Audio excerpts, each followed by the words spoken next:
Hey everybody, welcome back to the channel. So I managed to get my hands about a week ago on this IKE Foam Pro 2, and I've been loving it so far. So what I want to show you in this video is basically just how it works, the upsides to it. I mean, there's a lot of upsides, but there's one big downside that I found that you're probably, if you're looking at buying this, especially if you do, in fact, if you do rinseless washes and you're thinking about buying this, I want you to know there is one big downside. So, the other thing too is there's a lot of videos, and I'm sure you've probably seen a lot of videos on this by now, but in person, because I even had the chance to like kind of check this out like a couple months ago with some IK reps, and it's not nearly as loud as it sounds on video. So I even have a decibel meter so you can get a good idea of just how loud this is.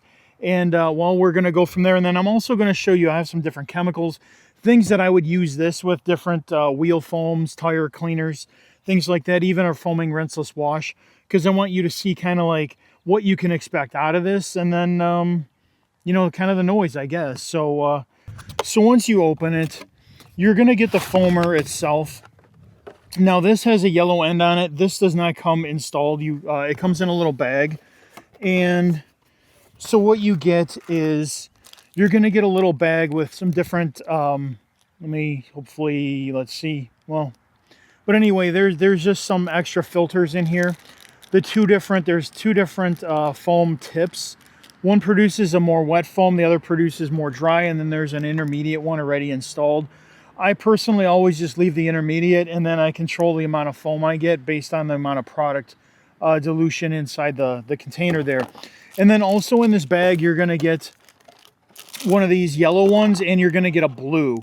So anyway, you're going to do that. And then it also comes with the little charge cord that you plug into like any charger.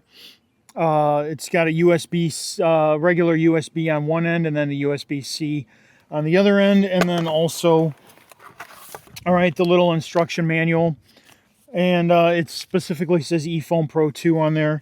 And then there's one other little card here. It's like a quick, the quick guide to get started. Super simple. There's only two things you need to learn. So to turn it on, so once you charge it, there's a little charge port right here, okay? Hopefully you can see that. So this little charge port, that rubber cover comes off, you charge it up. And my first charge took a little over an hour, I think. And then the subsequent charges now, after I've gone through like, I normally charge it after dispensing like 4 things here, and it's pretty close to an hour charge. So it's not necessarily the fastest that I've found, but it works. The other thing is, now to turn it on, what you do is there's a little button, you just hold it, and then you'll see about 3 seconds, you'll see this little green light go on. That means it's turned on, but it's not starting. To actually start it, you just hit this, then hit it again. And then if you touch it again, it shuts off the compressor. And then to turn it off, you just hold it in for another 3 seconds, and you'll see that green light go off, and that's turned off. Now the other thing too is when it's charging, you'll notice that the green light, it'll flash. That means it's still charging. Once it just stays solid green, that means it's charged completely. So that's pretty much all you need to know. Now on the top, so you have your standard pressure release there. And well, that's pretty much it. You open it, close it just like normal. You spin it off. Now, the other thing too is really quick. So you're going to notice, and this is what the rep told me, because I was like, oh, you know, you can make it a 360 foamer, this and that. Well, the problem is they use a tube, and I'm hoping, let me see if I could get it on camera. Okay, well, there you go, guys. So you see this black tube in here? So that black tube is where the air comes out of the compressor to pressurize this. So what happens though is you can't make this really a 360 because they don't want air flowing back into the compressor from inside here, or they don't want liquid flowing back into the compressor through this tube. So they always want you to kind of keep it upright. And that's why you can't fill this completely up. So if I flip this like this, that tube comes to about, let me see, that tube comes to about here. So there's a fill line right here. You don't want to ever fill that above there, and you want to keep it kind of level, especially if you're up that high, because you don't want that liquid potentially going down that tube inside there. Okay guys, so what I'm going to do here is I'm going to stand kind of like next to you and hold the decibel meter. And then I'm going to turn this on kind of, and I'll hold it at like arm's length to basically where I would be spraying. And then what you'll be able to do then is see kind of like where my ears are here, where my head is. We'll kind of get a good average or a good idea of the decibel reading from like basically arm's length, because obviously you're not going to just like put this down on the ground every time it starts working and then come back to it once it stops and then pick it up. Like it's going to be running kind of like within 24 inches probably of your head, or maybe, probably within like 36 inches of your head for sure. So, oh, and by the way, our standard reading here, the ambient reading,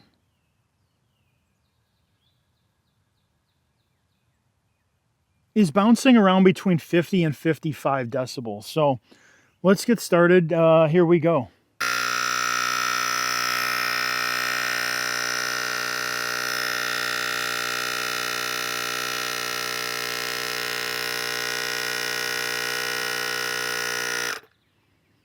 All right, so that was roughly 75 decibels. I think it bounced around between 74 and 75.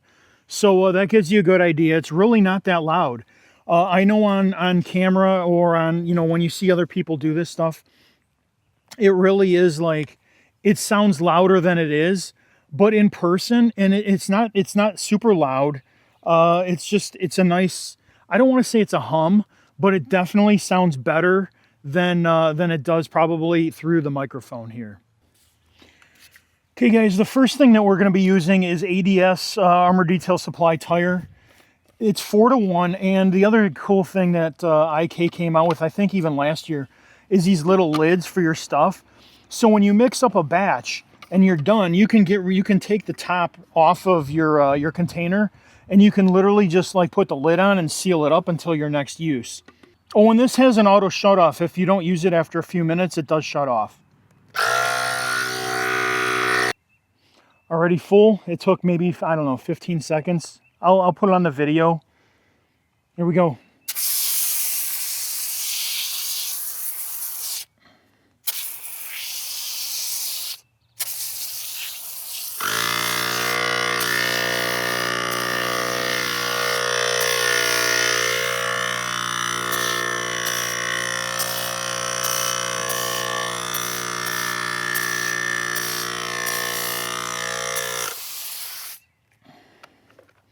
There you go. I mean, and this thing, it still has a lot in here, so no issues. Puts plenty of foam out, and then you just, I mean, you could see this turning brown already, and we could just start scrubbing.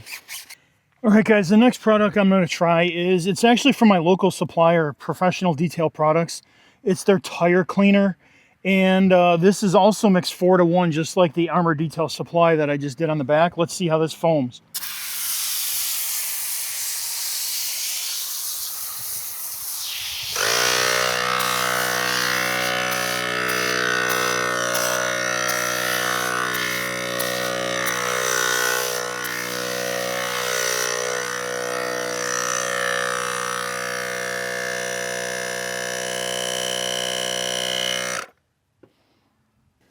All right, so our next test, ADS really good on the tires. The local product at 4-to-1 not so good. Foam's great though on both of them. So the next one we're going to do is the Detail Company Hybrid Wash. It's the Loki. So it's a foaming rinseless wash, but I usually do rinseless washing. So this is kind of really how I'm really excited, because on tires I could use a trigger sprayer, no big deal, but on rinseless, if you have all that road grime and stuff, you really sometimes need either an APC or something to like dwell on there a little bit and then rinse it off and then go into your rinseless, because otherwise you're going to stain your media. So anyway, let's see how this works.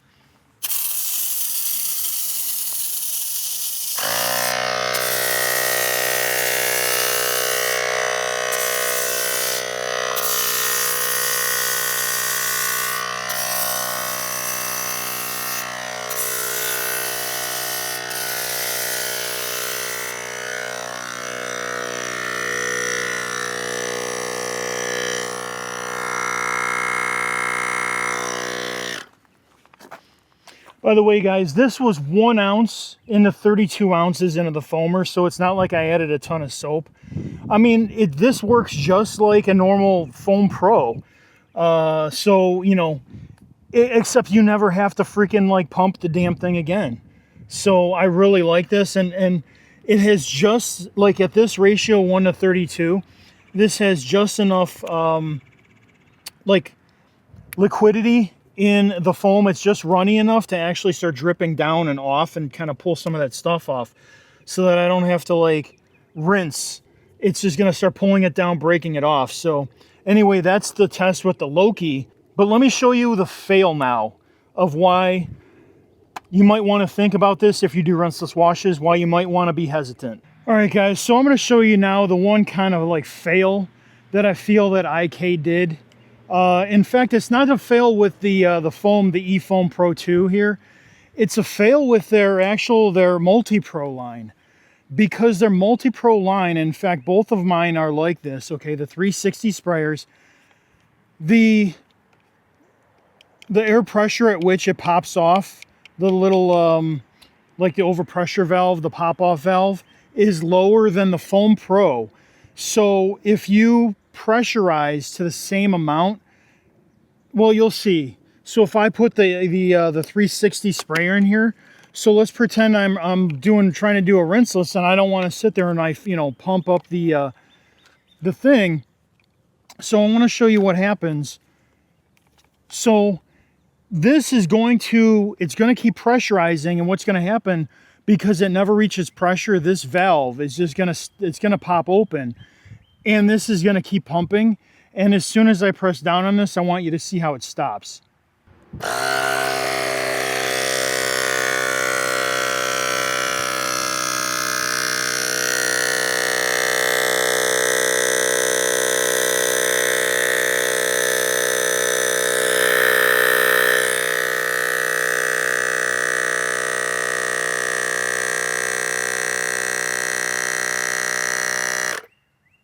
And then watch, if I let it go, you can hear it.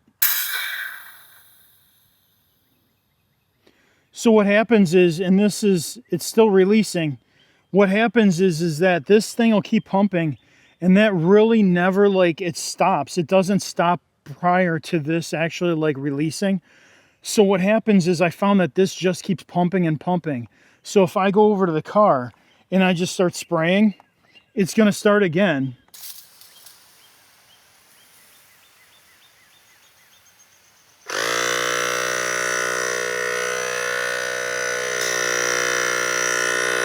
And I just heard the pressure release go off, but it's going to keep pumping.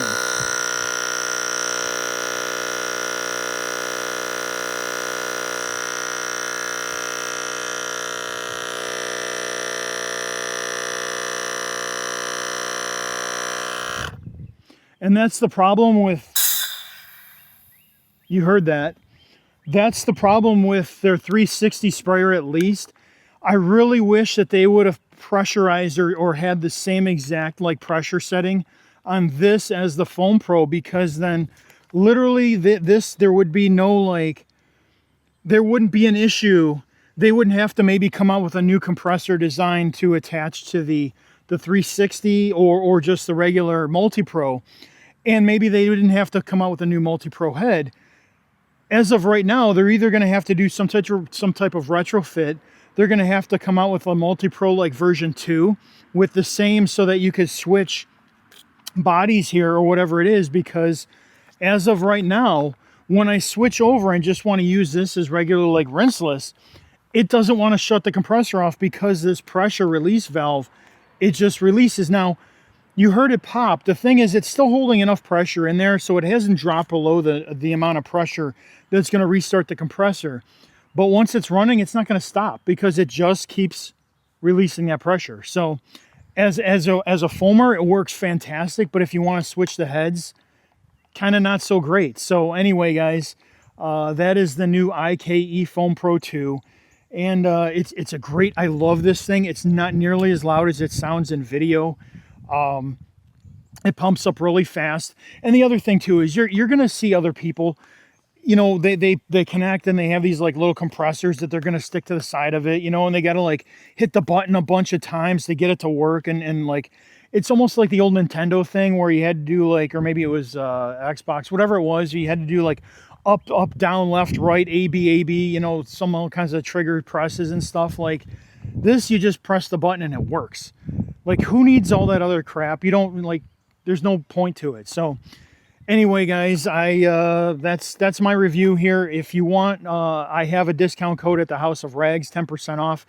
TOD10 saves you 10%, but it's really available everywhere. Right now, all supply houses, they have these things. They've shipped, and they're selling like hotcakes. Everybody wants these things. But if you want one at a little bit of a savings, 10% off at the House of Rags, TOD10 saves you 10%. So anyway, guys, until the next video, you have a good one. I will talk to you. Bye.